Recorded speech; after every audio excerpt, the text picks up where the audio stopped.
যেগুলো পরম প্রেমময় শ্রী শ্রী ঠাকুর অনুকূল চন্দ্রের শ্রী রাতুল চরণে আমার শত কোটি প্রণাম। প্রণাম জানাচ্ছি লক্ষ্মী মাতা শ্রীচরণে, প্রণাম জানাচ্ছি আচার্য দেবের শ্রীচরণে, প্রণাম জানাচ্ছি ঠাকুর পরিবারের সবার শ্রীচরণে। তো আজ সাপ্তাহিক সৎসঙ্গে আলোচনার বিষয় নির্ধারণ করা হয়েছে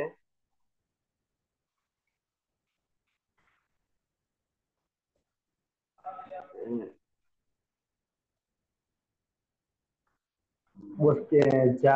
যা করলে অস্তিত্বকে রক্ষা করা হয় তাই পুণ্য। যা করলে অস্তিত্বকে রক্ষা করা হয় তাই পুণ্য। এই বাণীর অর্থ হলো মানুষের অস্তিত্ব বা সত্তাকে রক্ষা করার জন্য তাকে নিজের বৃদ্ধি ও অন্যের বৃদ্ধির মধ্যে একটি সুষম সম্পর্ক তৈরি করতে হবে। এর অর্থ হলো নিজের উন্নতির জন্য অন্যের ক্ষতি করা যাবে না। নিজের উন্নতির জন্য আমি অন্যের ক্ষতি করব না। একজন মানুষের উচিত নিজের জীবনকে এমন ভাবে পরিচালিত করা যাতে সে শুধু নিজেই সমৃদ্ধি লাভ না করে, বরং তার কাজের মাধ্যমে অন্যরাও যেন সমৃদ্ধি লাভ করে। একজন মানুষের এমন ভাবে চলা উচিত যার নিজের কাজের মধ্যে সমৃদ্ধি লাভ না করে অন্যের কাজকেও সমৃদ্ধি লাভ করতে সাহায্য করে। এটি একটি পারস্পরিক সমৃদ্ধির ধারণা, যেখানে একজন অন্যজনকে উন্নত উন্নত করে তোলে। আজকালকার দিনে একজনকে আরেকজন আরেকজন কয়জনের টানে। সবাই নিজের কাজে নিজের জন্য সবাই ব্যস্ত। অন্যজন কি করছে না করছে সেটা অনেকের ভাবার বিষয় না। যাই হোক, এসব থেকে বিরত থাকবো আমরা। তো এটাই প্রকৃত পুণ্য কর্ম বা সত্তা রক্ষার কাজ। অন্যের জীবনকে নিষ্পেষিত নিষ্পেষিত বা ক্ষতিগ্রস্ত না করে নিজের জীবনকে উন্নত করার এই পথই হলো সঠিক পথ।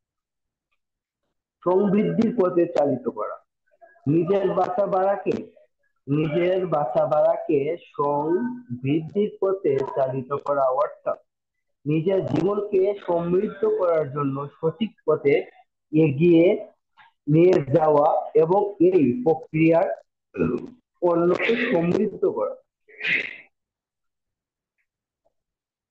তো সুতরাং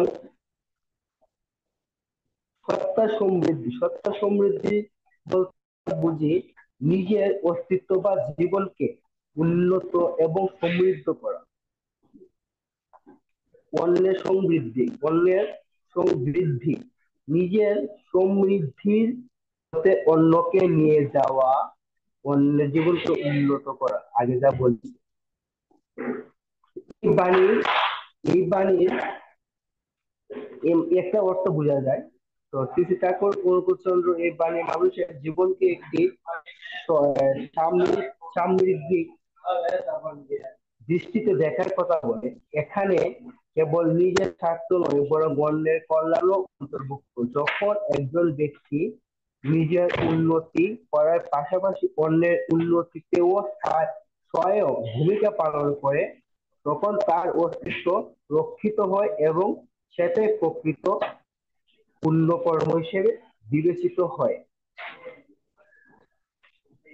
জয়গুরু, আমার সম্পূর্ণ বক্তব্য এখানে শেষ হলো। আমি প্রস্তুতি ছিলাম না। আমি গত সপ্তাহে আমি ঠাকুরের অনলাইন অধিবেশনে আমি আসতে পারি নাই, যে কোনো এক বিষয়ের কারণবশত। আমার একটা কাজ ছিল, এমন একটা জায়গায় কাজ ছিল, সেখানে কোনো অনলাইন নেট নেই, কিছু নেই। আমি খুব সবার কাছে ক্ষমা প্রার্থী। এবং আমার এই সময়টা অনেক খারাপ লাগছে। কেন আমি ঢুকতে পারলাম না, কেন আমি একটু অন্ততপক্ষে ঠাকুরের নামটা তো নিতে পারতাম, কিন্তু নাম তো চাই, কিন্তু আমি যে প্রার্থনাটা মিস করছি সেটাই আমার আমার খারাপ লাগছে। তো সবাইকে আমার আবার রাউন্ডে জয় গুরু জানাই। আমার বক্তব্য এখানে শেষ করছি।